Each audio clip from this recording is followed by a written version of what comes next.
Salam kasih dan salam sehat. Kembali lagi bersama Ibu Sophie Asis Sembolon. Sebelum kita memulai materi pelajaran kita pada hari ini, kita berdoa menurut agama dan kepercayaan kita masing-masing. Doa dimulai. Amin. Terima kasih. Penasaran dengan materi kita pada hari ini? Materi kita pada hari ini tentang unsur-unsur surat lamaran pekerjaan. Tujuannya agar siswa mampu menentukan unsur-unsur surat lamaran pekerjaan. Kedua, agar siswa memahami unsur-unsur surat lamaran pekerjaan. Nah, masih ingat pelajaran kita minggu yang lalu? Yaitu tentang mengidentifikasi isi surat lamaran pekerjaan. Nah, ada yang tahu apa itu surat lamaran pekerjaan? Ternyata surat lamaran pekerjaan surat yang berisi permohonan untuk bekerja pada suatu lembaga atau perusahaan atau instansi pemerintahan. Jadi, anak-anak ibu, jika ingin melamar suatu pekerjaan, harus memiliki beberapa kompetensi yang dimiliki, yang digali di dalam dirinya. Apa saja kompetensinya? Pertama adalah pendidikan. Jadi anak-anak ibu yang terkasih dan generasi emas tidak boleh malas belajar di SMA atau SMK.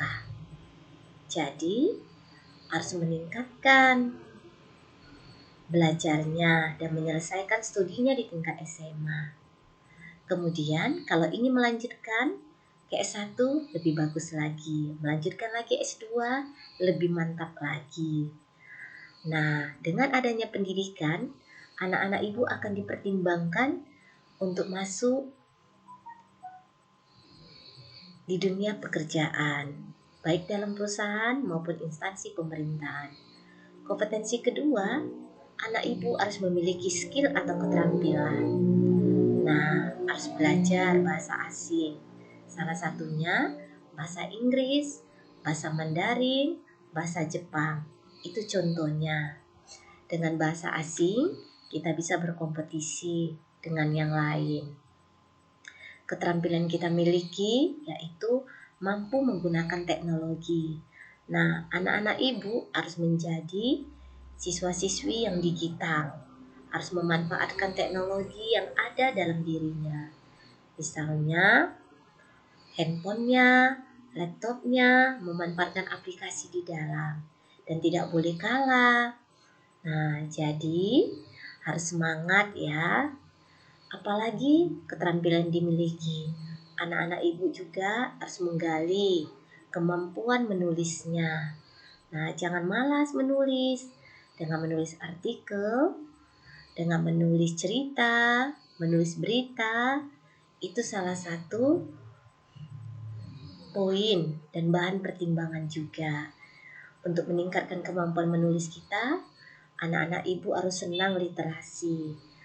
Literasi numerasi dan literasi informasi dan literasi fiksi harus ditingkatkan. Selanjutnya, kompetensi yang dimiliki adalah pengalaman. Nah, jadi anak ibu kalau sudah tamat dari SMA, S1 atau S2 dengan kompetensi yang dimiliki, ibu berharap kamu sukses dan berhasil di dunia kerja. Itulah harapan Ibu Sophie. Jadi kita sama-sama bekerja sama.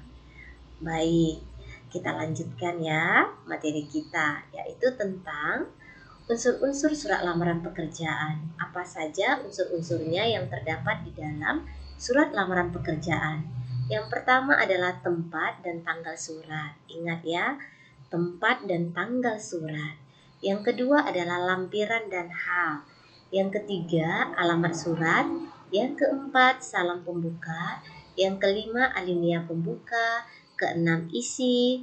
Ketujuh, penutup. Ke-8, salam penutup. 9, tanda tangan dan nama. Dari unsur-unsur surat lamaran pekerjaan ini, ketika anak-anak ibu menulis surat lamaran pekerjaan, ketika melamar suatu perusahaan ataupun instansi, ingat unsur-unsur tersebut. Nah, di sini ibu juga menampilkan contoh surat lamaran pekerjaan. Perhatikan tempat dan tanggal surat Jakarta yang namanya nama kota dan nama daerah itu wajib huruf kapital. Jakarta J-nya kapital. Koma wajib ya ada dibubui tanda koma. 24 Juni 2024. Nah, Juni J-nya kapital. Kita berharap pada tahun 2024 anak-anak ibu sudah berhasil dan melamar suatu pekerjaan. Nah, lampiran terdiri dari 6 berkas perihal permohonan menjadi pegawai meteorolog. Nah, selanjutnya poin ketiga unsur-unsur surat itu adalah alamat surat. Yang terhormat Kepala Deputi Bidang Meteorologi Kantor BMKG Pusat, Jalan Angkasa 1 nomor 2 Jakarta Pusat. Ingat, yang namanya alamat surat itu wajib huruf kapital. Jangan salah ya. Nah, selanjutnya dengan hormat. Nah, ini yang namanya salam pembuka. Selanjutnya, ketika pelamar ini melamar suatu pekerjaan, dia memperoleh lowongan pekerjaan itu dari surat kabar. Perhatikan, contohnya di harian Jawa Pos. Nah, berdasarkan iklan lowongan pekerjaan yang dimuat di harian Jawa Pos, yang namanya surat kabar, dia wajib huruf kapital dan dimiringkan, ya, yang dimiringkan atau digaris bawahi. Ingat di sini ya.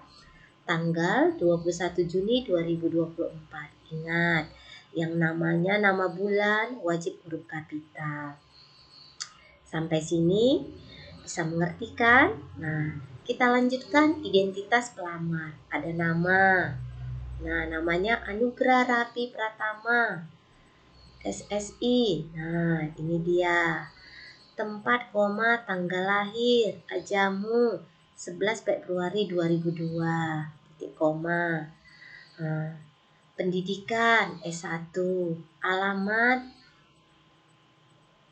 Puri Ujung Bandar Blok A nomor 9 Rantau 8. Kita perhatikan identitas kita, nama, tempat, pendidikan, alamat ini wajib huruf kecil. Kenapa? Karena ini bagian dari pemberian surat. Nah, yang di atas ya. Jadi kalau menulis nama, tempat, pendidikan, alamat itu wajib huruf kecil. Kemudian kalau pada kata tempat, koma, tanggal lahir, ini wajib diberi tanda koma ya.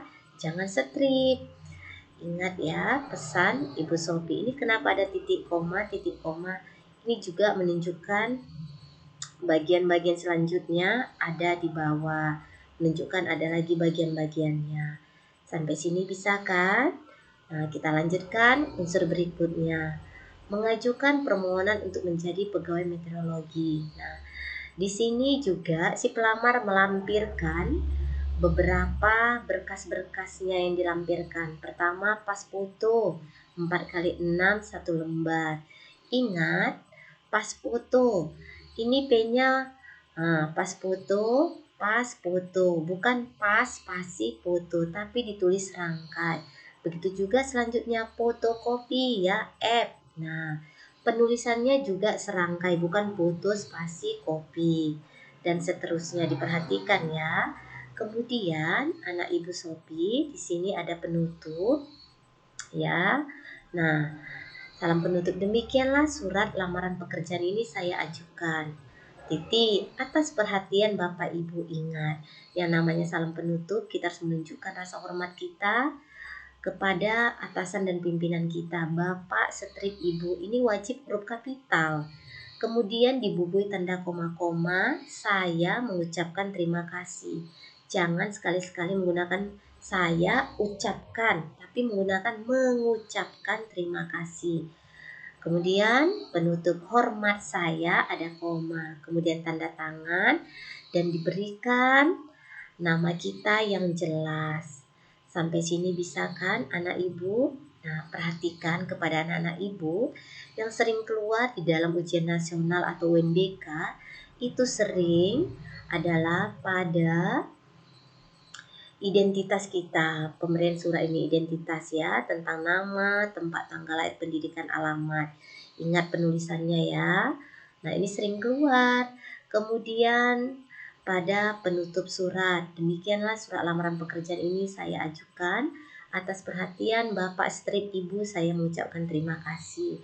Kita perhatikan contoh yang Ibu berikan. Ini ada contoh. Silakan dibaca di dalam hati ya. Nah, atas perhatiannya, saya tidak akan pernah lupa berterima kasih terhadap Bapak atau Ibu. Kita di sini dituntut untuk memperbaiki kalimat penutup surat lamaran pekerjaan yang tepat. Nah, mana yang tepat? Opsi A, atas perhatiannya, atas perhatiannya. Sepertinya tidak sopan ya. Nah, berarti di sini sudah salah. Opsi B, atas perhatiannya juga sudah salah. Nah, opsi C, atas perhatian Bapak atau Ibu, saya berterima kasih banyak, kita simpan. Opsi D, atas perhatiannya. Nah, di sini juga tidak sopan. Opsi E, atas perhatian Bapak strip Ibu, saya mengucapkan terima kasih. Berarti kita simpan. Nah, kita pertimbangkan opsi C dengan opsi E. Di antara itu mana yang tepat? Nah, yang paling tepat itu jawabannya E, tidak bertele-tele penutupnya, ya. Terima kasih kepada anak-anak Ibu. Semangat untuk belajar ya. Salam kasih dan salam sehat untuk kita semuanya.